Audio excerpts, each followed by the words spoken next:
Muchísimas gracias a todos por estar. Y bueno, efectivamente, les voy a hablar sobre las plantas puneñas y alpandinas que están en una provincia de mi país, que es Argentina, que se llama Salta, y que viven en un lugar extremo y que es muy similar a un Marte que pensaríamos en el futuro, en etapas avanzadas de la terraformación.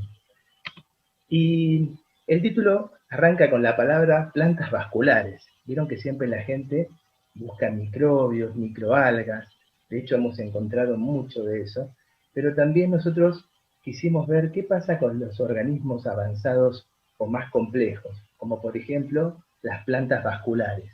Entonces, ¿qué es una planta vascular? Bueno, ustedes saben que son aquellas plantas que tienen raíz, tallo y hojas, es decir, un cormo, pero además tienen un sistema vascular, un sistema de conducción que conduce sustancias vitales para que la planta pueda vivir y cumplir su ciclo de vida. Y este sistema vascular está conformado por dos tejidos diferentes. Uno es el xilema, como ustedes ven aquí, que conduce agua y sales minerales desde la raíz hacia la parte aérea de la planta, y otro tejido es el floema, que conduce productos elaborados a partir de la fotosíntesis, por ejemplo la glucosa, hacia la parte apical de la planta y también hacia la parte subterránea de la planta. Entonces nosotros nos vamos a enfocar en ese tipo de organismos vegetales, y les repito, son organismos vegetales complejos, ¿no? Bueno, nosotros nos planteamos tres objetivos, básicamente, junto con mis colaboradores, que son, el primero, dar a conocer un listado de 18 especies de plantas vasculares que están presentes en estos ambientes extremos poneños y alpandinos que se ubican en la provincia de Salta, al norte de Argentina. El otro objetivo que nos planteamos es indicar cuáles son las adaptaciones morfológicas, anatómicas, químicas, las más importantes que hemos hallado y que les permiten a estas plantas sobrevivir o vivir en esas condiciones extremas. Y el tercer objetivo que nos planteamos fue proponer el uso de estas plantas vasculares extremófilas en las etapas avanzadas de la terraformación del planeta rojo. Bueno, ustedes saben que en toda investigación científica se usan distintos materiales y se lleva una metodología adecuada para el desarrollo de la obtención de resultados y conclusiones. Entonces, yo acá hice un listado muy sucinto, muy breve, de algunas de esos materiales y esas metodologías que hemos empleado, pero me quiero detener básicamente en la número 5, que son las técnicas histoquímicas. ¿Saben por qué? Porque estas plantas tienen la capacidad de generar principios activos que son en realidad metabolitos secundarios que son muy útiles para su supervivencia en estos ambientes. Estos principios activos son, o por ejemplo, los compuestos secundarios, son los aceites esenciales, los mucílagos, las sustancias lipofílicas, las resinas y los taninos. Son muy importantes y para nosotros lograr verlos en los tejidos al microscopio óptico necesitamos una reacción colorimétrica con distintas sustancias y reactivos que nos permite evidenciar su presencia. Por ejemplo, si uno quiere ver aceites esenciales en forma de gotas en un tejido vegetal, si usa un reactivo que se llama rojo neutro, ¿no? Seguramente esas gotas se van a teñir de un color rojo intenso. ¿Mm? Y así ustedes pueden evidenciar esas sustancias. Bueno, dicho esto, quiero comentarles que nuestra área de estudio se sitúa en el centro oeste de la provincia de Salta, de la República Argentina, y que abarca dos localidades principales, que son la localidad de Tolar Grande y el Desierto del Diablo. Como ustedes verán en esta imagen, que es satelital, son desiertos de altura, ¿no es cierto? Bueno, en Tolar Grande resulta que existe un pueblo de 111 habitantes, ¿no es cierto? Que se hacen llamar Collas Tolar, y ellos viven en este escenario de desierto de altura, 3.850 metros sobre el nivel del mar, con un montón de características difíciles y hostiles que después vamos a mencionar, donde además existen especies vegetales adaptadas eh, con estrategias muy interesantes. Otro lugar muy cercano es el Desierto del Diablo. Me costó mucho elegir una foto que lo represente porque saqué miles, imagínense. Es un lugar muy similar al planeta Marte. Yo parecía que había aterrizado, amartizado en ese momento con mis colaboradores, porque es maravilloso lo que se ve. Este lugar está a unos 4.600 metros sobre el nivel del mar. Y fíjense que la presencia de vida vegetal compleja, ¿no?, vascular, casi es nula. Bueno, el área de estudio entonces está dentro de lo que nosotros llamamos provincias fitogeográficas puneña y altoandina, que se encuentran entre una altitud de 3.200 a 5.600 metros sobre el nivel del mar, y en este lugar, en este sitio, hay 200 especies de plantas complejas, de plantas vasculares. Y estas plantas vasculares, en general, son xeromórficas, o sea, adaptadas a ambientes secos, o son halófitas, adaptadas a ambientes donde los suelos tienen concentraciones de sales importantes. Cuando nosotros hablamos de las características de este ambiente, lo primero que ustedes van a ver o van a sentir cuando llegan a esa altura es que el paisaje y todo lo que sería el relieve es muy heterogéneo, que a veces, en ocasiones hay vientos de hasta 50 kilómetros por hora, a nosotros por fortuna no nos tocó, y la presión atmosférica en esos lugares es casi la mitad de la que ustedes tienen en estos momentos en sus casas, o aquellos que estén a 0 metros o 10 metros sobre el nivel del mar. Es una presión atmosférica muy baja. Muchos cuando suben creen que hay menos oxígeno, pero no es así. El oxígeno disminuye, el 21% del oxígeno en la molécula de aire disminuye a los 100 kilómetros de altura recién. Acá lo que sucede es que las moléculas de aire están muy separadas porque hay baja presión. Entonces es mucho más difícil incorporar el oxígeno en el cuerpo y eso produce esos trastornos. Bueno, la radiación solar es muy elevada. Ustedes saben que cuando van a la playa y toman sol, se queman y tienen quemaduras graves si no se ponen alguna crema o filtro. Esos son los rayos ultravioletas del grupo B, B larga. Esos rayos ultravioletas son los que nuestra capa de ozono no puede filtrar en su totalidad. Y una pequeña porción atraviesan esa capa de ozono y llegan a nosotros. Bueno, esa intensidad de luz ultravioleta a esa altura es mucho más elevada y mucho más peligrosa. La humedad atmosférica es muy baja. Durante el año aproximadamente es un 1%. Y el déficit de agua superficial es muy, muy alto también. No hay agua superficial que corra frecuentemente. También lo que nosotros tenemos es un nivel de temperatura tan amplio durante el día y la noche en algunas estaciones del año que pueden fluctuar durante el día desde 40 grados centígrados. Piensen que en Marte, en el Ecuador, en el verano hay 20 grados centígrados aproximadamente, hasta en la noche haber menos 25 grados bajo cero. Bueno, en Marte hay menos 50, menos 80. Así que es un ambiente bastante duro, pero la vida ahí aún existe. Además, el suelo es muy importante para las plantas, y ustedes en el suelo tienen que ver cómo es la estructura, la fisonomía, la textura y la composición. Y son suelos que son muy sueltos, son arenosos, pedregosos, a veces hay suelos algo compactos, todos son inmaduros, porque carecen en general de materia orgánica, y lo que sí se puede encontrar en ocasiones son extensiones de salares donde en la superficie del suelo se depositan sales, principalmente el mineral llamado halita, que después vamos a ver en detalle. Bueno, en este escenario, nosotros hasta ahora hemos estudiado 18 especies de plantas vasculares. Aquí yo hice una lista y, por ejemplo, en la imagen número 6, que tienen acá, tienen la Azorella atacamensis, cuyo nombre vulgar, es decir, el nombre que la población del lugar le da a la planta es chuchicaña, y esa especie pertenece a la familia botánica de las apiáceas. Como verán, hay distintas familias, pero van a ver que todas estas especies distintas y pertenecientes a variadas familias tienen las mismas estrategias evolutivas para combatir ese ambiente y por lo tanto esto es una evolución convergente. Todas tienen las mismas sustancias pero pertenecen a linajes diferentes. Eso es muy interesante. porque cuando uno terraforma un planeta puede contar con muchas especies diferentes, no solamente una sola. Bueno, en esta imagen se ven distintos tipos de suelo, pero la tira reactiva que está aquí abajo les marca un color muy verde que equivale a un pH alcalino que va entre 8 y 9. Es decir, que estos suelos son salados, son salinos, ¿sí?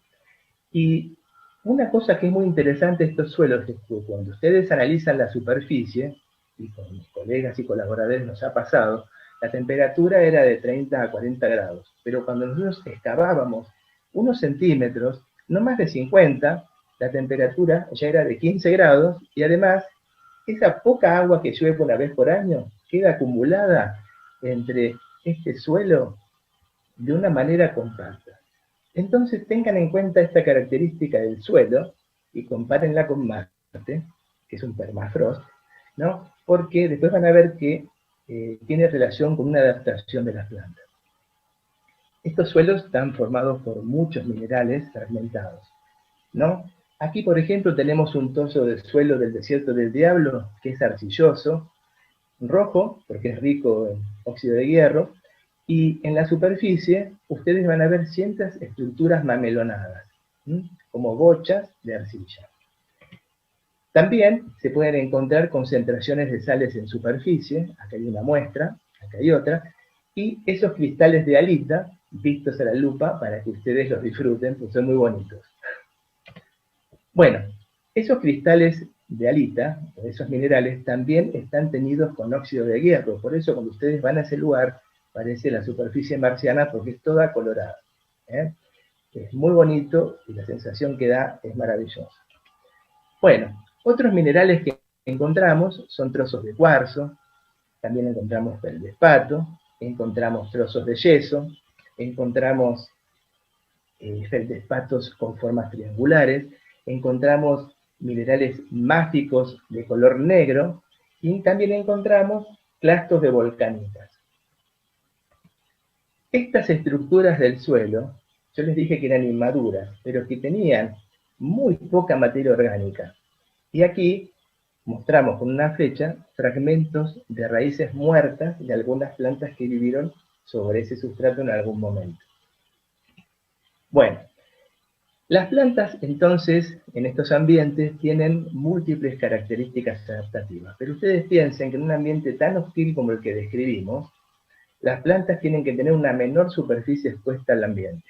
Por lo tanto, el hábito de las plantas va a ser herbáceo, como en el ejemplo de la Festuca argentinensis, que es una gramínea, o en el caso de esta asterácea, que es la Parastrefia lúcida, arbustivo.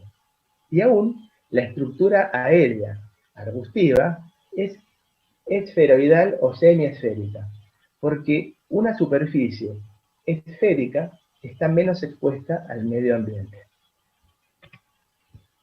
Así encontramos también estructuras aéreas en forma de cojín, hemisféricas, como en el caso de esta cactácea, que se llama Magnoniopsis glomerata, que además de tener esta estructura, que es, digamos, justamente una adaptación a ese ambiente hostil por ser hemisférica, las hojas se han transformado en espinas y entonces la transpiración se reduce notablemente, ¿sí? Aquí ustedes, por ejemplo, tienen a la Sorella atacamensis, que la mencionamos al principio, que es una estructura en cojín con la misma característica superficial adaptativa. Y después tienen estructuras en placa, por ejemplo, el Lycium humile, que es una solanácea. Hay muchas más, yo les nombro algunas para que ustedes vean qué fisonomía podrían llegar a tener las plantas que proponemos para terraformar Marte en etapas avanzadas. Bueno, ¿se acuerdan que vimos el piso y en el suelo hicimos un pozo? Y en ese pozo les dije que la temperatura y la humedad era mayor a 50 centímetros. Es por esa razón que los órganos subterráneos son más desarrollados que los aéreos. Y acá hay claros ejemplos de lo que les estoy diciendo. Vamos a tomar el ejemplo de Hosmansegia minor, que es una leguminosa, donde el 80% es subterráneo. Esto es un rizoma con raíces, y esta parte con pequeñas hojitas bipinnadas no tiene más de 10 centímetros de altura, son muy oscuras, porque después van a saber qué compuesto tiene y para qué le sirve ese compuesto. Bueno, Otra característica interesante que hemos observado es que los arbustos tienen tallos cortos. ¿Ven? Esta es la raíz de la parastrefia lúcida, que es la tola, que le da lugar al pueblo tolar grande. Esta es la raíz de Senecio finagiloides, que es otra compuesta o asteráceas, y esta es una verbenácea, cuya especie se llama Aloysia desertícola, que también tiene una raíz. Pero si ustedes se fijan en las líneas rojas, yo les estoy marcando un segmento. ¿Ven? Este segmento es un pequeño tallo que nosotros denominamos silopodio. Y estos pequeños tallos aéreos justamente existen para evitar roturas por los fuertes vientos.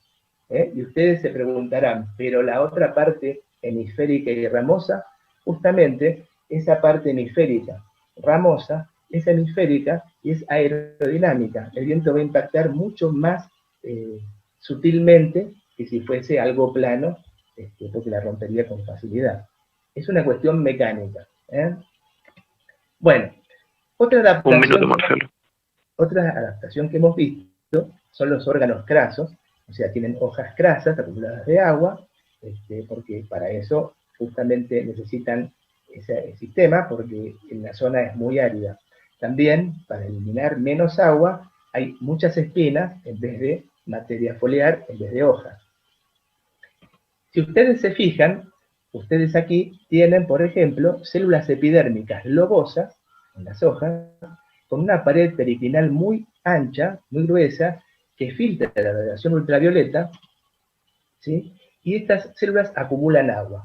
Esta estructura que ustedes ven acá, en la epidermis, se llama estoma, y son estructuras que permiten el intercambio gaseoso entre el interior y el exterior del órgano, ¿sí? También hay ceras epicuticulares, que son estructuras arriba de la superficie de estas hojas, que impiden que la planta se congele, se queme por exceso de calor o pierda agua por deshidratación. Las superficies hemisféricas o esféricas en los cortes transversales de las hojas se ven muy notablemente, por ejemplo el Lycius humile, y además ustedes tienen otro tipo de estructuras adaptativas de las hojas, como en la Festuca argentinensis, que tienen una lámina involuta, es decir, se robla hacia arriba y la cara superior de la hoja queda protegida por la cara inferior. Acá, en Parastrefia lúcida, la hoja es revoluta, porque justamente el margen de la hoja se curva hacia abajo y protege en la cara abaxial o inferior a los estomas de la radiación. Y así tienen estructuras intermedias hasta llegar a estructuras con láminas plegadas, porque de esta manera los rayos solares inciden con un ángulo que no es perpendicular y entonces la intensidad de ese rayo es menor. Una estrategia para perder menos agua es que esos estomas estén hundidos sobre la epidermis. ¿Ven? Y otra estrategia es que esos estomas estén escondidos en lo que nosotros llamamos criptas, ¿no? Por ejemplo, aquí tenemos el detalle con estomas en estas criptas que además están protegidas por pelos o tricomas que además de refrigerar, impiden la desecación y el exceso de evapotranspiración. La pubescencia en las hojas y en los tallos es muy común porque protege contra la luz ultravioleta, protegen contra el excesivo calor y contra las bajas temperaturas. Y muchos de estos tricomas, después ustedes van a ver, que pueden secretar o excretar sustancias que tienen una finalidad muy importante como adaptabilidad de las plantas. Miren, en las hojas, debajo de la epidermis, existe un parénquima. Este parénquima, en este caso, es un parénquima en empalizada. Ven que las células forman como paredes. En el caso de la especie Hosmensechia minor, estas células son alargadas, son muy angostas, y los cloroplastos, donde está la clorofila, que es indispensable para que se forme la fotosíntesis y genere sustancias nutritivas en las plantas, esos cloroplastos están sobre las paredes de estas células y entonces la radiación ultravioleta los afecta en menor intensidad y entonces no se desnaturalizan estas organelas y el proceso de la fotosíntesis se puede cumplir bien. En un corte transversal de una raíz, por ejemplo en Hosmania minor, Hosmensechia minor, ustedes van a tener que el cilindro vascular formado por xilema y floema, está atravesado por radios de células más engrosadas, que son fibras o esclerénquimas, que les dan sostén y resistencia a la planta y que protegen de la ruptura al cilindro vascular, que es sumamente importante para la vida de esta planta. Además, tanto en los tallos como en las raíces suelen haber casquetes de fibras, o sea, de células de paredes engrosadas, que a modo de columna le dan rigidez y sostén a estas plantas. Lo mismo pasa con las células de paredes muy engrosadas, que se llaman esclereidas, que están en el parénquima cortical, por ejemplo, de un tallo, en este caso, del Eutropium curasabicum, ¿sí?, que es una borraginácea, y le dan resistencia mecánica al tallo, pero también protegen al cilindro vascular. Como verán, las sustancias químicas que yo les nombré al principio se tienen que trasladar dentro de la planta por algún sistema de tubos o cañerías. Estos son los conductos o cavidades secretoras. Y estos conductos o cavidades secretoras suelen tener un endotelio secretor, que secreta, por ejemplo, sustancias lipofílicas o resinas, taninos, etc. Miren, yo les dije que en los suelos también habían suelos algo compactos y muy altos en concentración de sales. Aquí, las especies, por ejemplo, Amphisilpus nevadensis, que es una ciperácea, tienen esta adaptación muy importante, interesante. El parénquima cortical del tallo, ¿no?, sus células producen lisis en sus paredes, se rompen y forman estos espacios aéreos que a la planta le sirven para refrigerarse, para edificarse, pero también para aumentar la presión interna del tallo, ¿no?, y que esa presión sea similar, ¿no?, a la presión que ejerce el medio que la rodea, y que de esa manera la densidad por sal se equipare a la presión causada por el aire, y entonces el agua no se salga de la planta por ósmosis de mayor a menor concentración y la planta se deshidrate y muera. Bueno, las sustancias lipofílicas y los aceites esenciales son metabolitos secundarios que hoy mencionamos y que son secretados por las hojas y los tallos a través de pelos o tricomas. Esos tricomas se llaman glandulares.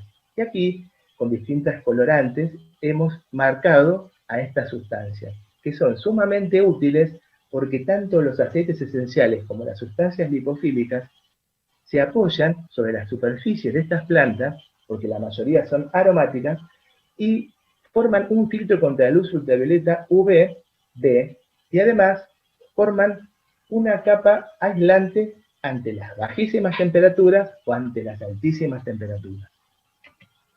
Bueno, los mucílagos se encuentran dentro de estas... Sí. Gracias. Le queda un minuto, Marcelo. Bueno, otras sustancias que encontramos son mucílagos, taninos y resinas que cumplen funciones protectoras. En este caso, los taninos cumplen la función antibiótica y además de opacidad de las hojas para filtrar la luz ultravioleta. Aquí nosotros lo que hicimos es una lámina con los detalles de todo lo que dijimos para que después ustedes lo lean, lo maduren y me puedan hacer preguntas por internet, después de la clase, como ustedes prefieran. Pero antes de terminar, lo que les quiero mostrar son algunos mecanismos adaptativos, bioquímicos y fisiológicos que estas plantas tienen, de los cuales el 1 y el 2 ya mencionamos cuáles son, pero hay dos más que son importantes.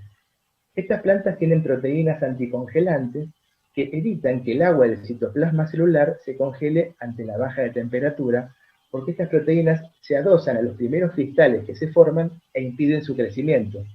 Mientras tanto, en ese citoplasma se acumulan solutos, como por ejemplo, no sé, la glucosa o la urea, y entonces esa agua más densa baja el punto de congelación. Bueno, con todo lo que les dije y estas características, consideramos que estas plantas y otras que estamos estudiando constituyen un recurso vegetal interesante para probar en las primeras etapas de terraformación, o en las etapas más avanzadas del planeta Marte. Así que muchísimas gracias y hasta un nuevo amanecer. Muchas gracias, Marcelo, por su ponencia, la verdad muy interesante. Tenemos una pregunta en el chat, y es si estas plantas vasculares necesitarían algún tipo de modificación genética para la terraformación en Marte. Sí, yo creo que sí, porque tendríamos que ver bien en qué etapa de terraformación podríamos ubicarlas, tendría que haber un protocolo de etapa de terraformación, pero evidentemente sí, porque en Marte, ustedes, si bien hay agua y subterránea y está en permafrost, es altamente saturada en sal, muchísimo más que el mar muerto. Entonces estas plantas tendrían que tener estrategias de filtrar o de excretar esa sal, además.